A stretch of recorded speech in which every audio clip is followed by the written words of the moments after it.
wa asyhadu anna Muhammadan abduhu wa rasuluhu ila ridwani. Allahumma salli alaihi wa ala alihi wa ashabihi wa ikhwani.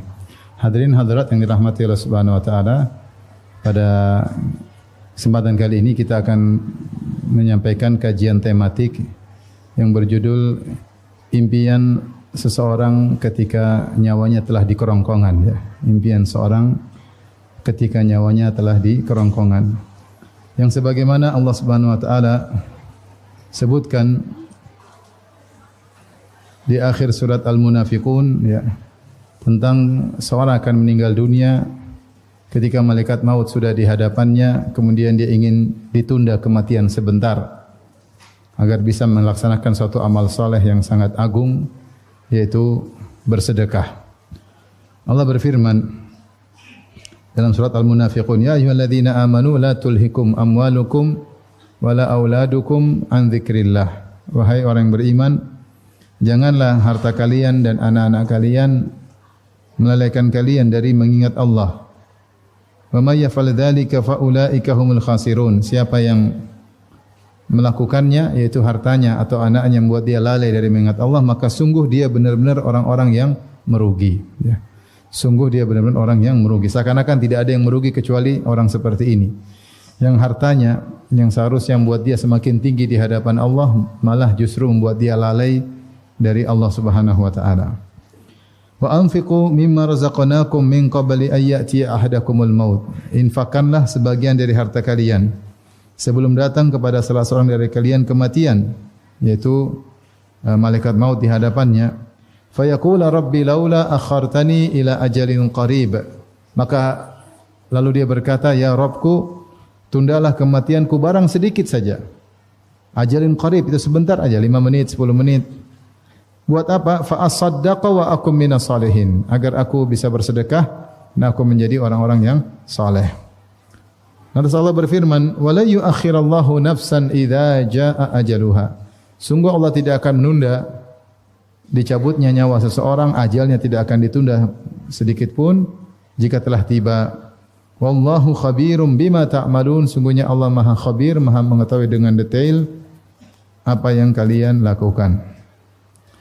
Di ayat ini Allah jelaskan tentang kondisi seorang yang maut sudah di hadapan matanya. Kita tahu bahwasanya seorang ketika akan meninggalkan dunia ini, dia mengalami beberapa kondisi, di antaranya yang disebut dengan sakaratul maut, yang kedua disebut al-ihtidar, dan yang ketiga yaitu al-maut, kematian. Adapun sakaratul maut adalah kondisi kesulitan, kepayahan yang dia alami menjelang kematian. Namun dia masih bisa berbicara, dia masih bisa mungkin berzikir, masih beramal saleh ketika itu masih bisa. Kondisi kedua, ya, dia masih bisa bertobat, sakaratul maut masih bisa, ya, amal dia masih dianggap. Kondisi kedua ketika sudah ihtidar. Ihtidar itu malaikat maut sudah di depan dia, tinggal mencabut dan sudah mulai proses pencabutan ruhnya. Atau disebut juga dengan hal al-mu'ayanah, kondisi melihat. Maka dalam kondisi ini maka amal soleh apapun tidak akan diterima karena nyawa sudah mulai dicabut. Disebut dengan al-ihtidar, nyawa mulai dicabut. Seperti Fir'aun ketika sudah melihat malaikat maut maka dia bertobat, ya. Ketika adrakahul gharaq, ketika dia akan tenggelam, dia berkata amantu, qala amantu annahu la ilaha illalladzi amanat bihi banu Israil. Aku beriman tidak ada yang berhak disembah kecuali hanya Allah. Wa ana minal muslimin, dan aku termasuk orang Islam. Maka Allah mengatakan al-ana wa qad asaita qablu wa kunta minal mufsidin. Sekarang baru kau sadar wahai Fir'aun, sebelumnya kau melakukan kerusakan. Dia mengucapkan la ilaha illallah, tidak diterima tobatnya. Kenapa? Karena sudah maut dia lihat di hadapan matanya, mu'ayanah, dia melihat kematian. Kemudian juga seperti dalam ayat ini, ya, dia sudah mau mati maka dia ingin ditunda kematiannya. Nabi juga bersabda, innallaha yaqbalu taubatal abdi ma lam yugharghir. Allah menerima taubat seorang hamba sebelum nyawanya di kerongkongan. Ini namanya ihtidar. Nyawa sudah mau keluar. Kalau nyawa sudah keluar dari tubuh namanya al-maut, kematian. Kalau nyawa sudah keluar dari tubuh disebut dengan apa? Kematian. Nah, ketika nyawa dalam proses dicabut, maka Orang ini yang mau dicabut nyawanya berangan-angan, dia minta untuk ditunda sebentar. Namun kita tidak melihat perkataannya tersebut. Ya.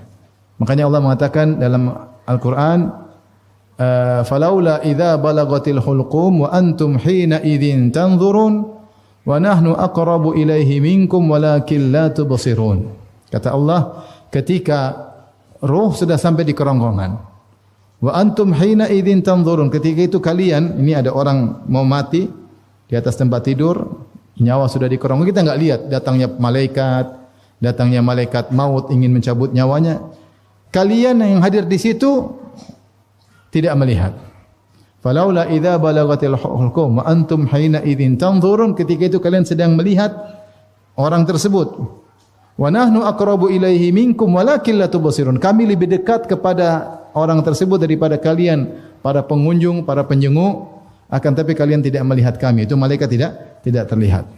Sesungguhnya orang ini ketika akan dicabut nyawanya dia berbicara, tapi kita enggak lihat dia berbicara. Dia mengatakan, fayaqula rabbi laula akhartani ila ajalin qarib. Ya Rabbku, tundalah kematianku barang sebentar. Barang sebentar, cuma 5 menit, 10 menit, sebentar aja. Apa yang ingin dia lakukan dengan waktu yang sebentar tersebut? Dia ingin fa'asaddaqa, dia ingin bersedekah. Para ulama khilaf tentang kenapa orang ini ketika dia akan mau meninggal dunia, dia berangan-angan ingin sedekah. Dia tidak bilang saya ingin salat, saya ingin puasa, saya ingin, tapi dia ingin sedekah. Kenapa? Ya. Ada yang mengatakan karena dia tidak ingin seperti orang-orang munafik yang punya harta tapi pelit. Karena di awal surat Allah atau sebelumnya Allah menceritakan, mengatakan tentang orang-orang munafik, humul ladzina yaquluna la tunfiqu ala man 'inda Rasulillahi hatta yanfaddu. Di mana orang munafik berkata, janganlah kalian berinfak kepada Muhammad sampai orang-orang di sekitarnya pergi, yaitu mereka berwasiat kepada masyarakat untuk tidak memberi sumbangan untuk dakwah. Jangan kasih. Ini sifat orang munafik. Sehingga dia ingin tidak seperti orang-orang munafik. Demikian juga dalam surat At-Taubah ayat 67, Allah sebutkan ciri-ciri orang munafik. Kata Allah, wal munafiquna wal munafiqatu ba'dhuhum min ba'd. Orang-orang munafik laki-laki dan perempuan sebagian yang lain adalah dengan yang adalah sama. Ya'muruna bil munkar wa yanhauna 'anil ma'ruf wa yaqbiduna aydiyahum. Kerjaan orang munafik adalah menyuruh kepada kemungkaran, melarang dari kebaikan. Bukan amar ma'ruf nahi munkar, tapi amar munkar nahi ma'ruf. Bukan amar ma'ruf nahi munkar, tapi amar munkar nahi anil ma'ruf.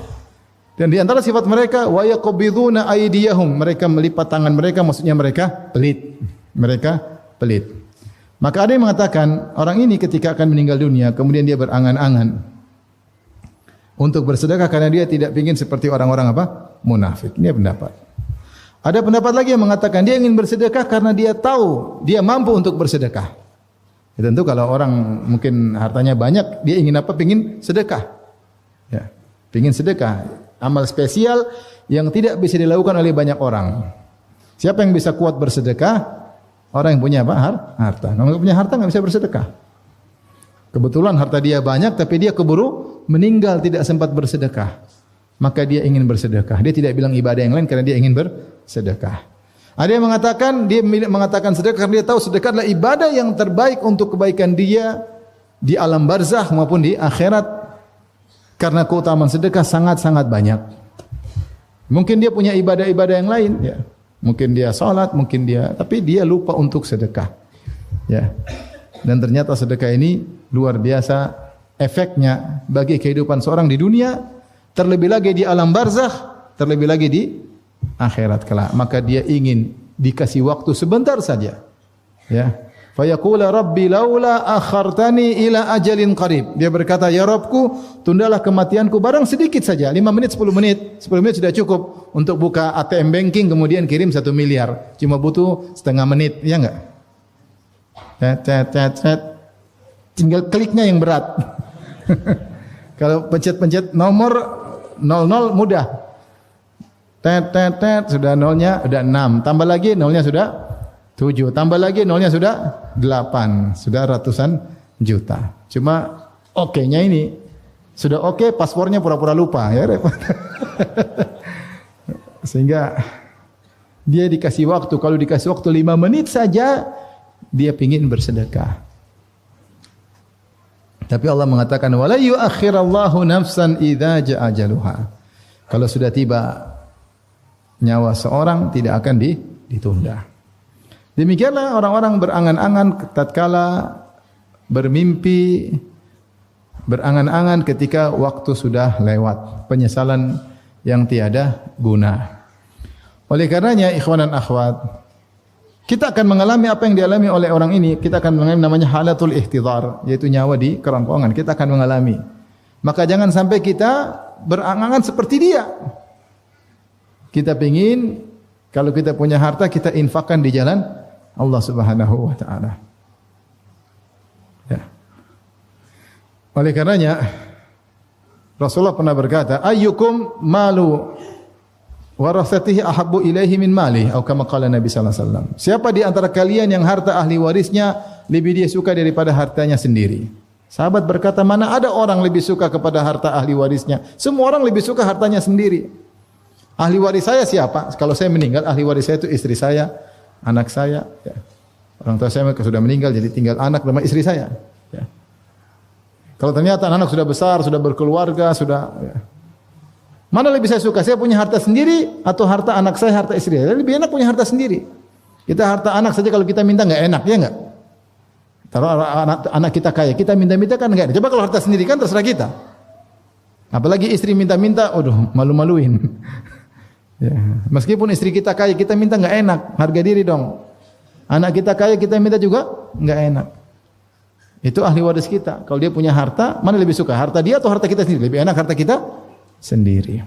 Maka Nabi membuat agar seorang berfikir, kalau kau lebih suka hartamu, mumpung lagi di tanganmu, maka gunakanlah untuk kemaslahatanmu yang paling utama, untuk dunia maupun akhiratmu. Karena kalau kau pelit-pelit, kau tidak sumbangkan di jalan Allah, begitu kau meninggal, ini harta lari ke ahli warismu. Kalau lari ke ahli warismu, seandainya ahli warismu yang bersedekah, dia yang dapat pahala, bukan kamu. Yang dapat pahala dia, bukan kamu. Maka seorang kalau sudah memenuhi kewajibannya untuk anak istrinya, hendaknya dia memikirkan tentang akhirat dia, tentang alam barzah dia. Ya. Nabi berkata, yaqulu ibnu Adam mali mali.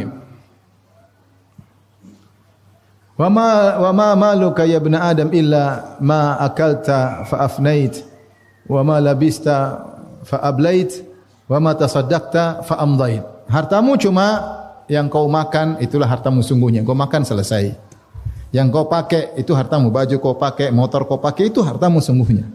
Sama yang kau sedekahkan kau bawa di dalam alam kubur. Sama yang kau sedekahkan itu yang akan berjalan dalam alam kuburmu sampai hari kebangkitan, sampai hari kiamat. Sisanya itu bukan hartamu. Baik, kau punya uang banyak, punya uang 1 triliun, yang kau makan cuma tahu goreng, ayam goreng, itu yang kau makan. Itulah hartamu. Yang lain yang bukan kau makan bukan hartamu. Kau punya mobil 100 karena kau punya rental mobil. Yang kau pakai itulah hartamu, yang lain kau tidak pakai. Sesungguhnya kau tidak menikmati itu semua, yang kau nikmati yang kau pakai. Iya enggak?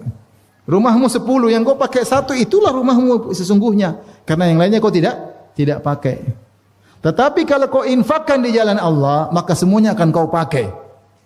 Di alam barzakh maupun di mana di akhirat. Maka seorang selain dia memikirkan kesejahteraannya di dunia, hendaknya dia berfikir kesejahteraannya di alam barzakh, apalagi di akhirat. Ya. Pada kesempatan kali ini, ya kita akan bahas tentang keutamaan sedekah. Ya. Makanya ketika Rasulullah SAW menyuruh Aisyah untuk membagi-bagikan kambing yang disembelih oleh Nabi SAW, Rasulullah suruh bagi-bagi. Setelah itu Rasulullah SAW bertanya, ma baqiya minha, masih adakah yang tersisa? Kata Aisyah radhiyallahu anha, dari daging kambing tersebut, ma baqiya minha illa katifaha, semuanya sudah saya tidak tersisa kecuali tinggal pundak kambing, saya belum bagikan, ini yang tersisa.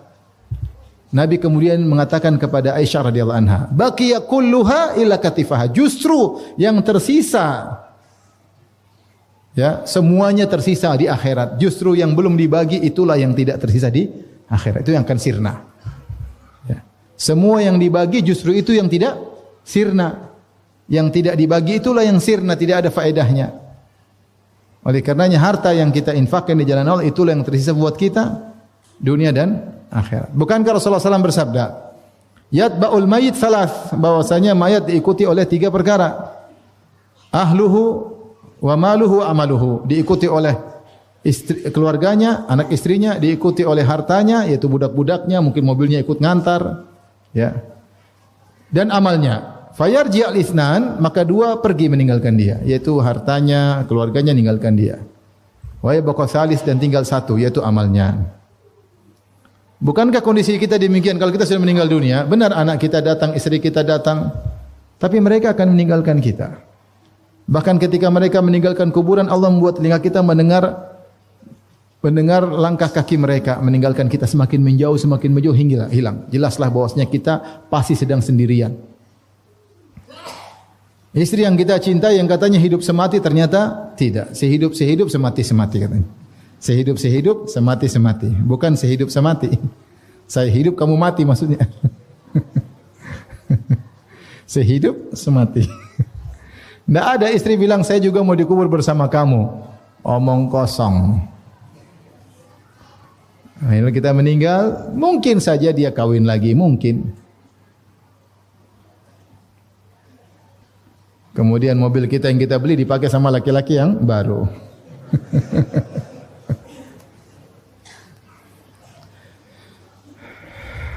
Semua meninggalkan kita. Harta kita yang kita kumpulkan, kita belikan rumah, belikan aset, belikan mobil baru semua. Tidak ada yang dikubur bersama kita. Tidak ada. Tidak bisa kita. Dikubur pun kita nggak bisa pakai. Buat apa? Memang mau main mobil-mobilan dalam kuburan. Yang bersama kita cuma amal soleh. Itu yang menemani kita. Allah rubah dia bentuknya menjadi seorang yang tampan. Datanglah seorang laki yang tampan, yang wangi aromanya. Maka sang mayat berkata, "Man anta?" Siapa engkau? Kata dia, "Ana amaluka saleh." Aku adalah amal solehmu. Aku adalah salat malammu. Aku adalah sedekahmu. Ya. Aku adalah berbakti kepada orang tuamu. Oleh karenanya agar harta kita bisa ikut dalam kuburan, maka rubah jadi amal saleh. Rubah jadi amal saleh. Dengan disedekahkan di jalan Allah, maka akan menemani kita di kuburannya. Saya ditelepon kawan, "Ustaz, kirim nomor rekening." "Buat apa?" "Saya mau sedekah, Ustaz." Masya Allah. "Ya, saya mau harta saya nemani saya di kuburan." Dia bilang. "Saya ingin harta saya nemani saya di kuburan. Ini kirim rekening, ini ada yang butuh, kirim sana." Dia bilang dengan lapangnya, dengan lempengnya, "Saya ingin harta saya nemani saya di kuburan." Oleh karenanya, pada kesempatan kali ini kita akan menyebut tentang keutamaan sedekah, ya, agar kita semua termotivasi, baik pembicara maupun yang mendengarkan.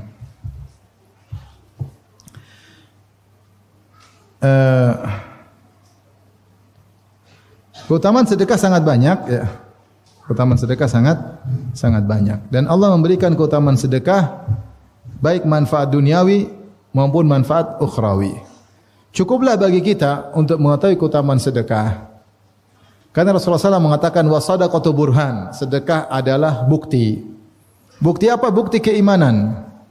Siapa yang beriman kepada hari kemudian, dia pasti mudah untuk bersedekah.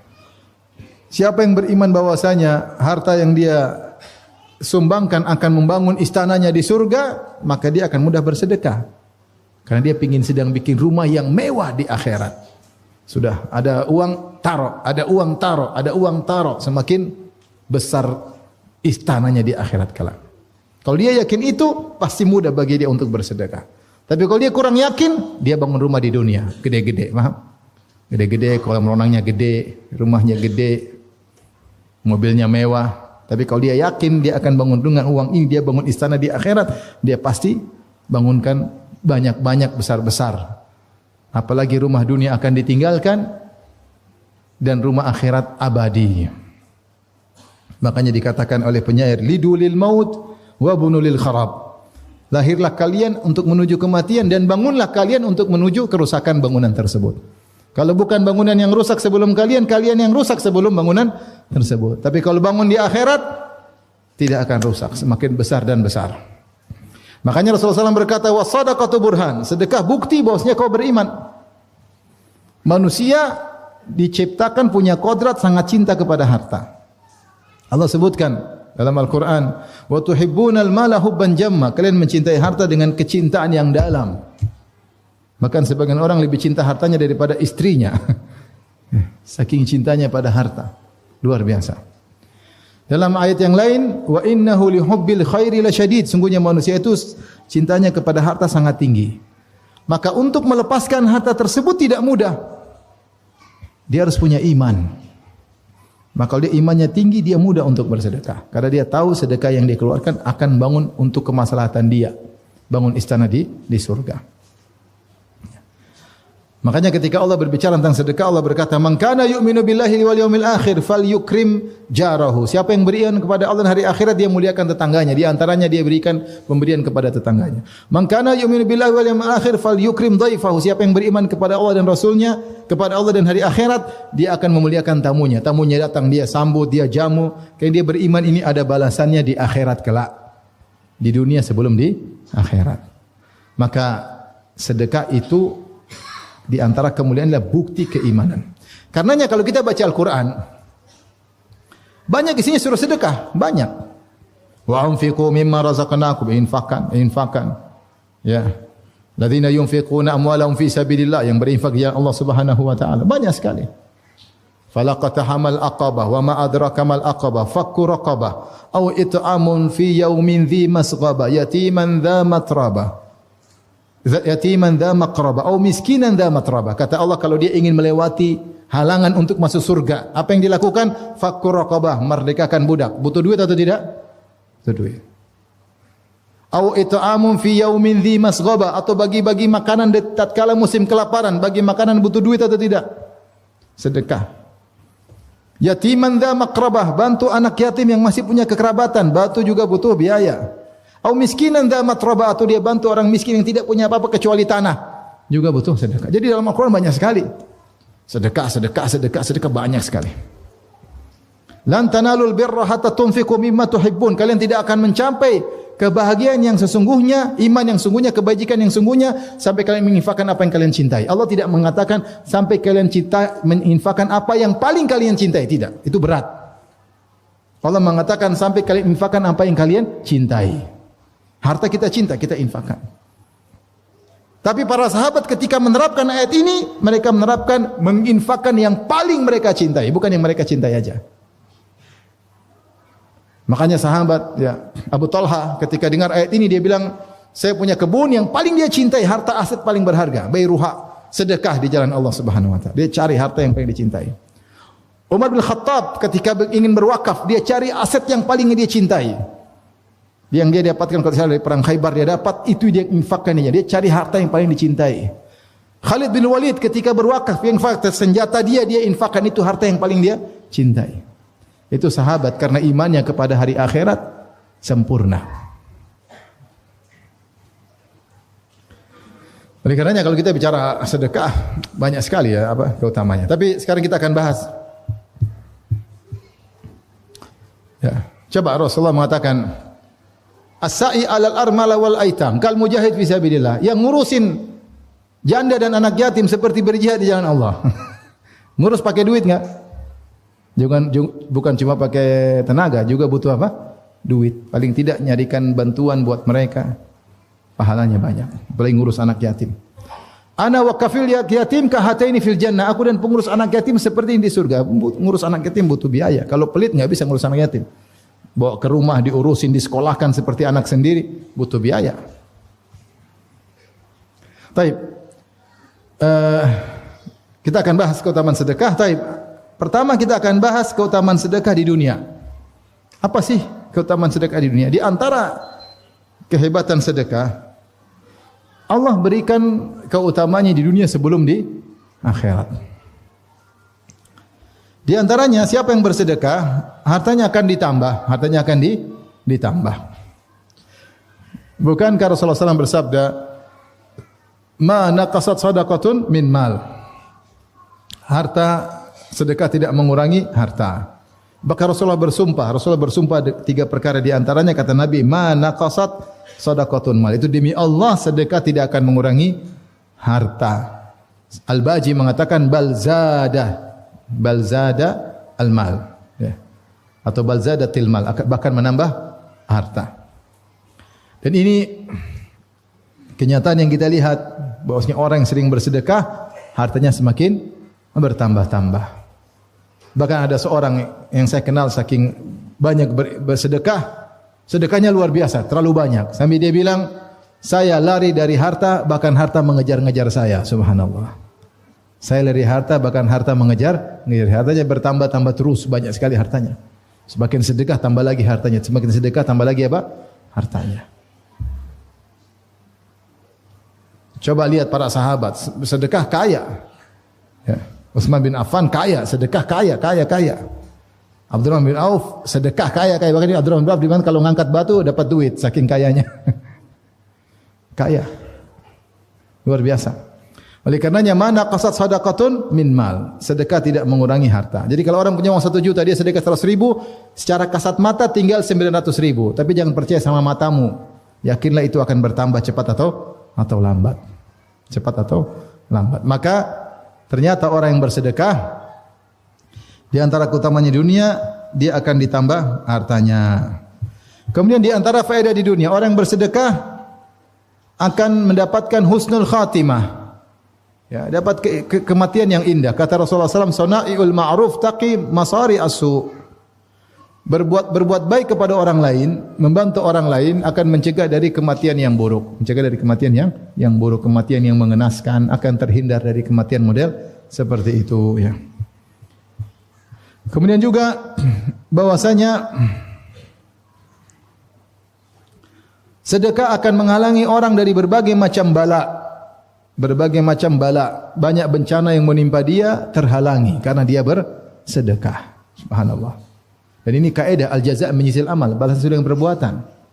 Dia menghilangkan bencana orang, dia menghilangkan kesulitan orang, dia menghilangkan, akhirnya dia dicegah dari bala. Apa kata dalam suatu riwayat dari Nabi Yahya atau seorang nabi yang dia berwasiat kepada Bani Israel, ya.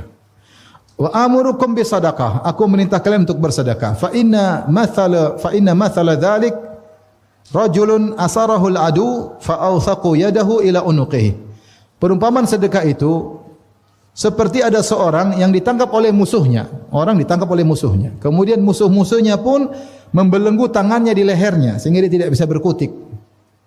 Wa qaddamuhu liyadribu unuqahu. Kemudian dimajukan ke depan untuk dipenggal kepalanya. Dia ikat tinggal dipenggal kepalanya. Faqala, kemudian orang yang akan dibunuh ini berkata, "Ana aftadi minkum bil qalil wal katsir." Fafada nafsahu minhum. Dia mengatakan, "Aku akan menebus diriku dengan harta. Kalian mau atau tidak?" Kata mereka, "Mau." Maka dia tebus dirinya dengan harta tersebut, maka dia pun selamat. Ini permisalan sedekah. Dengan engkau bersedekah, banyak keburukan yang akan menimpamu kau tebus di dunia. Allah hindarkan kau dari berbagai macam apa? Malapetaka. Allah hindarkan kau dari banyak bencana. Kemudian di antara keutamaan sedekah di dunia, ya, bahwasanya orang yang bersedekah akan bahagia. Orang bersedekah akan bahagia. Dan ini sama dengan kaidah juga al-jaza' majinsil amal. Balasnya sesuai dengan perbuatan.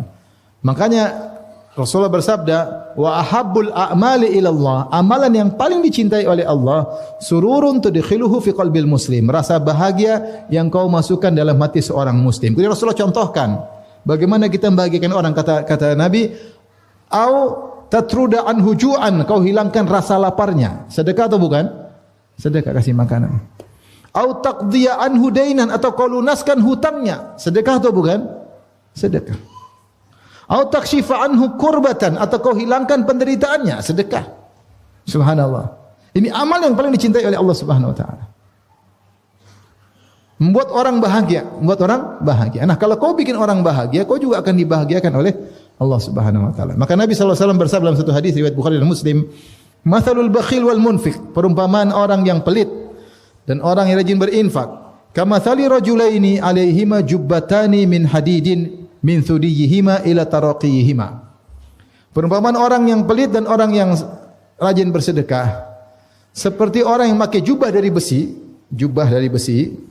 dari dadanya sampai taraqi, ini taraqi, tulang ini. Dada sampai sini. Ada baju besi kecil sini. Sempit. Kemudian kata Nabi, fa ammal munfiq fala yunfiq ila sabaqat wa farat ala jildiha hatta tukhfi bananahu wa ta'fu atharahu. Orang yang berinfak maka melebar besar jadi lapang, dia dadanya lapang. Karena tadinya sempit jadi lapang. Wa ammal bakhilu, adapun orang yang pelit, fala yuridu an yunfiqa syai'an illa laziqat kullu halqatin makanaha fa huwa yuwassi'uha wa la tattasi'. Adapun orang yang pelit, dia mau berinfak tapi dia pelit sehingga dadanya semakin sempit. Baju tadi semakin sempit. Dia ingin kasih lepas, tidak bisa, semakin apa? Sempit. Semakin kokoh. Halaqah lingkaran-lingkaran baju besi tersebut semakin kokoh sehingga dia semakin dadanya sempit.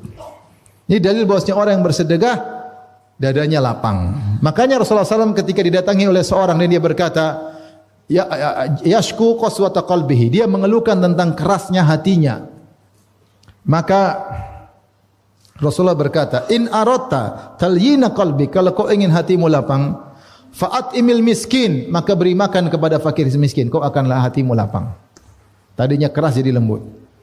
Wamsah ra'sal yatim, dan usap kepala anak yatim. Coba antum terapkan itu. Kalau antum tidak ada lagi sempit, lagi keras, kayaknya susah untuk terenyuh baca Quran, kasih makan orang.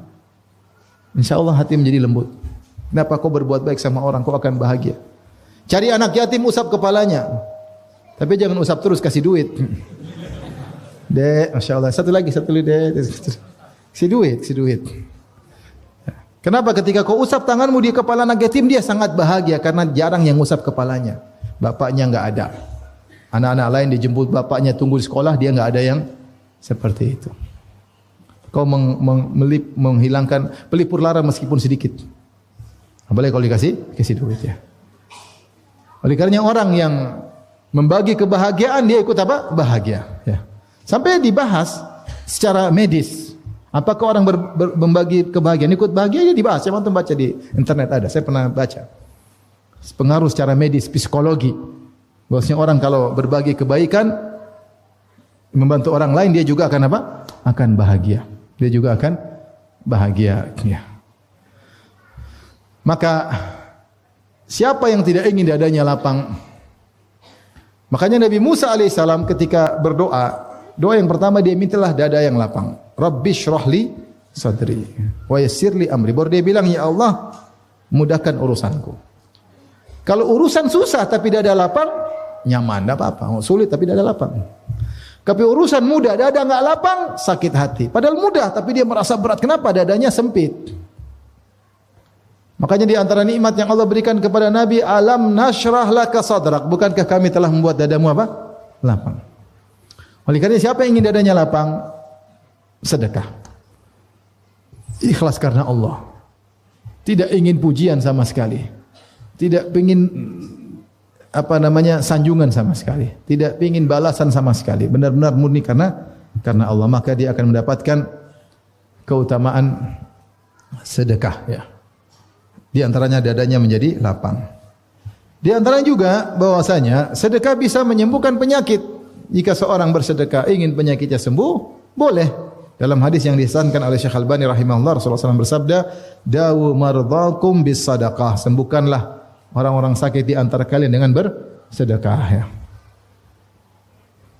Saya dulu pernah ada kawan dari Madinah nitip uang untuk bangun sumbangkan karena ada kakaknya atau saudaranya sakit, pingin sembuh. Sumbangkan. Ya. Pingin sembuh. Ya. Disebutkan, ya. Ibnu Mubarak, ada seorang bertanya kepada Ibnu Mubarak, an kurhatin kharajat fi rukbatihi mundu sab'i sinin. Ada luka keluar di lututnya, luka tidak sembuh-sembuh sudah 7 tahun. Waqat ala jabi'an walillah, sudah berobat, berusaha macam-macam obat, macam-macam dokter, macam-macam tabib namun tidak bermanfaat. Maka dia berkata, idhab fa akhfir bi'ran fi makanin hajatin ilal ma. Pergilah engkau cari tempat di mana orang butuh air, gali sumur di situ. Fa inni arju an yanbu'a hunaka ainun wa yumsik angkad dam. Saya berharap di situ ada mata air yang keluar, kemudian darahmu akan berhenti, tidak keluar lagi lukamu. Fa fa'ala rajul fabari'a, maka dia pun lakukan dan akhirnya sembuh. Baik, kita akan bahas secara singkat tentang keutamaan sedekah di akhirat. Yang pertama, tadi sedekah harta kalau disedekahkan akan menjadi amal soleh yang menemani di alam barzakh.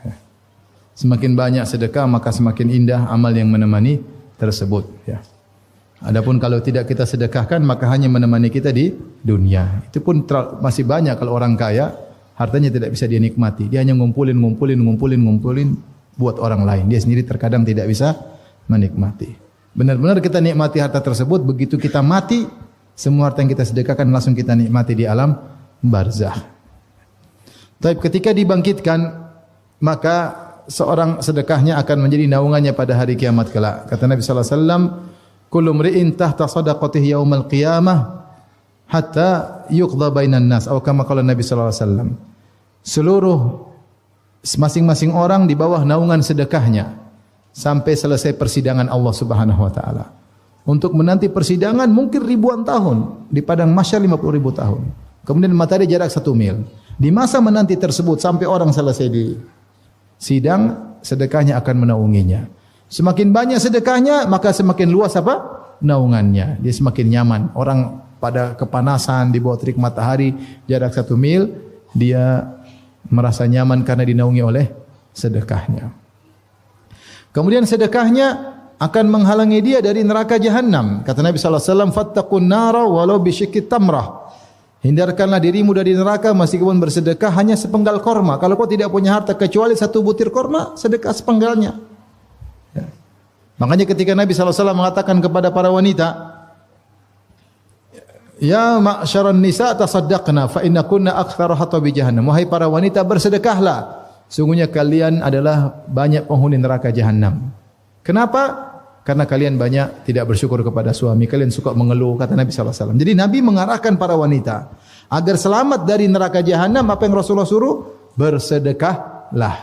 Dalil bahwasanya sedekah amal yang paling termasuk amal yang paling kuat, yang ampuh untuk menghalangi dari neraka jahanam. Kemudian dengan sedekah surga orang akan makin tinggi. Allah berfirman, "Mathalul ladzina yunfiquna amwalahum fi sabilillahi kamathali habbatin ambatat sab'a sanabila fi kulli sumbilatin mi'atu habbah. Wallahu yudha'ifu liman yasha. Wallahu wasi'un alim." Perumpamaan orang yang bersedekah di jalan Allah, ingat, sedekah di jalan Allah. Perumpamannya seperti satu benih yang menumbuhkan 7 bulir, setiap bulir ada 100 biji. Jadi 1 menjadi 700. Kata para ulama, amal soleh minimal 10. Ya, al-hasanatu bi asyri amsalihha. Kebaikan dilipat gandakan 10. Kecuali sedekah di jalan Allah, minimalnya 700. Minimalnya 700. Jadi kalau sedekah untuk dakwah, untuk jihad, ya, untuk di antara jihad adalah dakwah, jihad bil ilm. Kalau ada apalagi kemudian untuk jadi amal jariyah, bangun masjid untuk lahan dakwah atau apalah pokoknya untuk dakwah, ya, maka minimal pahalanya 700 kali lipat. Dia mengalami pengecualian berdasarkan ayat ini, sebagaimana pendapat sebagian ulama. Berarti pahala cepat berlipat ganda, maka otomatis menjadikan surganya tinggi, ya. Oleh karenanya, ikhwan dan akhwat yang dirahmati Allah Subhanahu wa taala, seorang yang diberikan harta, kalau dia bersedekah, maka itu Allah telah beri dia karunia. Makanya Rasulullah SAW mengatakan, "La hasada illa fitnatain." Tidak ada hasad kecuali kepada 2 orang. Yaitu janganlah kau iri kecuali pada 2 orang saja. Yang pertama, rajulun atahu Allahul hikmah wa huwa yaqdi biha wa yu'alima. Orang yang Allah berikan dia ilmu, kemudian dia mengajarkannya, berhukum dengan ilmu tersebut, yaitu ulama. Yang kedua siapa? Yang kata Nabi jangan iri kecuali pada 2 orang ini. Yang kedua siapa? Rajulun atahu Allahul mal. Seorang yang Allah berikan harta, wa huwa yusallituhu ala halakati fil haq. Kemudian dia paksa dirinya untuk menginfakkan harta tersebut dalam kebaikan. Ini pantas kau, jangan yang lain, enggak usah cemburu, kata Nabi SAW. Cemburu pada 2 orang ini aja. Kenapa? Agama dibangun di atas 2 orang ini. Agama itu butuh biaya, butuh orang berilmu, ya tidak? Makanya saya bilang Nabi SAW di awal dakwah, Allah beri taufik, Nabi menikah dengan janda kaya raya. Siapa? Khadijah. Kemudian punya sahabat yang sangat kaya raya. Siapa? Abu Bakar As-Siddiq. Yang Nabi butuh harta mereka. Sampai Nabi berkata, "Mana fa'ani malun qad, mana fa'ani malu Abi Bakar." Tidak ada harta bermanfaat bagiku sebagaimana manfaatnya harta Abu Bakar. Abu Bakar pun menangis. Kata Abu Bakar, "Ma nafsi wa mali illa laka ya Rasulullah." Tidaklah jiwaku dan hartaku kecuali untuk Anda wahai Rasulullah. Ya. Jadi Nabi mengatakan, jangan hasad kecuali pada orang ini. Oleh karenanya, fuqaraul muhajirin, para muhajirin yang miskin datang kepada Nabi cemburu. Karena teman-temannya yang kaya pada bersedekah. Kata mereka, ya Rasulullah, jadi mereka dulu berlomba-lomba. Munafasah, saingan dalam beramal soleh. Bukan karena dengki, enggak. Bukan karena hasad, enggak. Tapi ingin bersaing. Sehingga mereka lihat semua dengan pandangan apa? Akhirat. Kata mereka, ya Rasulullah, dhahaba ahlud duthuri bil ujuri. Orang-orang kaya dapat pahala, kami tidak dapat. Mereka tidak bilang, ya Rasulullah itu kaya, kami miskin. Enggak. Mereka enggak pikir itu. Mereka mengatakan dhahaba ahlud duthuri bil ujuri. Orang-orang kaya punya harta banyak, punya sedekah, amal pahala banyak karena mereka bersedekah, kami tidak. Kata mereka yusalluna kama nusalli. Kami salat, ternyata mereka juga salat. Wa yasumun kama nasum. Kami puasa, mereka juga puasa. Bedanya wa yatasaddaquna bi fuduli amwalihim. Mereka bisa bersedekah dengan harta mereka berlebihan, kami tidak bisa. Jadi cemburu. Maka Rasulullah kasih solusi. Supaya kalian bisa menyaingi orang kaya, ada sedekah bentuk lain, bukan sedekah harta. Sedekah dengan bentuk lain. Inna fi kulli tahlilatin sadaqah. La ilaha illallah, sedekah. Wa tasbiha wa kulli tasbihatin sadaqah. Bilang subhanallah sedekah. Takbiratin sedekah. Allahu akbar sedekah. Wa ta'dilu balal itsnain, sedekah. Ada orang berhukum kepada engkau hukum dengan dalil, itu sedekah. Wa tu'inur rajul ala dabbatihi au tahmilu mata'u 'alaiha. Kau bantu orang supaya bisa naik di atas kudanya, di atas ontanya, atau kau bantu angkat barangnya. Seperti mungkin ada sekarang ada orang angkat barang kita bantu, itu juga apa? Sedekah. Sampai Rasulullah mengatakan tabassumuka fi wajhi akhika sedekah, senyum kepada saudaramu sedekah. Oh, para orang miskin semangat. Kita punya sedekah model lain nih. Ternyata orang kaya juga dengar. Mereka juga tasbih. Datang lagi yang miskin-miskin, ya Rasulullah, mereka dengar. Dan mereka juga lakukan. Bagaimana nih ya Rasulullah? Tidak ada solusi lain. Kata Rasulullah, "Dzalika fadlullah yu'tihi may yasha." Sudah, itu karunia Allah sama mereka. Sudahlah, mau diapain? Gampangannya demikian.